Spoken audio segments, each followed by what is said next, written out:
तर आज हम बघणार आहे super easy, super tasty, super healthy अशी ज्वारीच्या पिठाचे घावणे. एकदम नरमगार असे घावणे तयार होतात. तुम्ही नाश्त्याला किंवा जेवणाबरोबर, मसाल्याच्या भाजीबरोबर पण हे घावणे नक्की ट्राय करून बघा. त्यासाठी मिक्सरच्या भांड्यामध्ये घेतलं आहे मी 1 वाटी ज्वारीचं पीठ.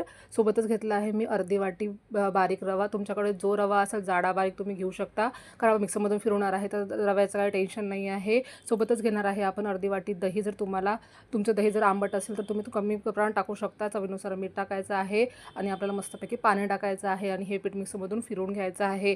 सुरुवातीला त्यामुळे थोडेसे माझे पिठाचे गोळे झाले होते, पण ते आपण इझिली चमच्याने मोडू शकतो. एवढे काही पक्के गोळे होत नाही बघा. छान असं आपलं पीठ तयार होतं. याला काही भांड्यामध्ये काढून घ्यायचं आहे. जे काही बारीक गोळे राहिले असेल ते आपण चमच्याने फिरून मोडू शकतो बघा.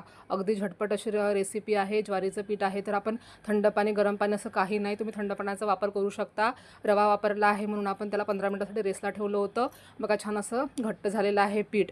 त्यामुळे टाकणार आहे आपण थोडंसं सोडा.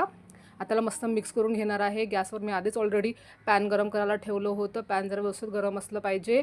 अगदी सोपी अशी रेसिपी आहे. तुम्ही 15 ते 20 मिनिटांमध्ये हे घावणे झटपट तयार करू शकता बघा. आपल्याला तव्यावर टाकून घ्यायचं आहे पळीभर पीठ. आता त्याला वरून परत पळी फिरवायची आवश्यकता नाही आहे. जसं आपण डोसाला फिरवतो तसं आपल्याला फिरवायची आवश्यकता नाही आहे बघा.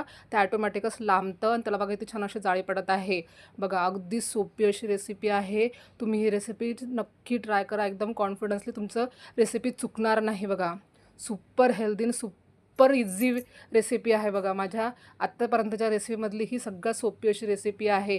तुम्ही त्यावर थोडं तेल लावून दोन्ही साईडने छान भाजून घेऊ शकता. तेल नाही लावलं तरीही चालते बघा. नरमघार असे घावणे आपले तयार होतात बघा. माझ्या मुलीला तर खूप आवडले हे घावणे. त्याला तर ओळखून आलं की हे ज्वारीच्या पिठाचे घावणे केले आहेत म्हणून. मी बघा छान असे घावणे तयार होतात. मी तुम्हाला एक परत करून दाखवते. अगदी सोपी अशी रेसिपी आहे.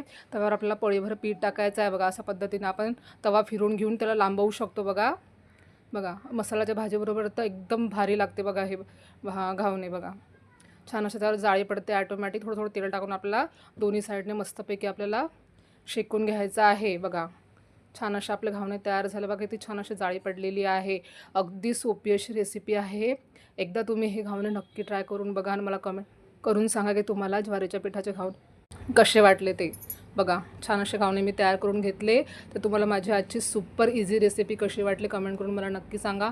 भेटू नेक्स्ट व्हिडिओमध्ये अशा सोप्या रेसिपींसोबत. Bye bye.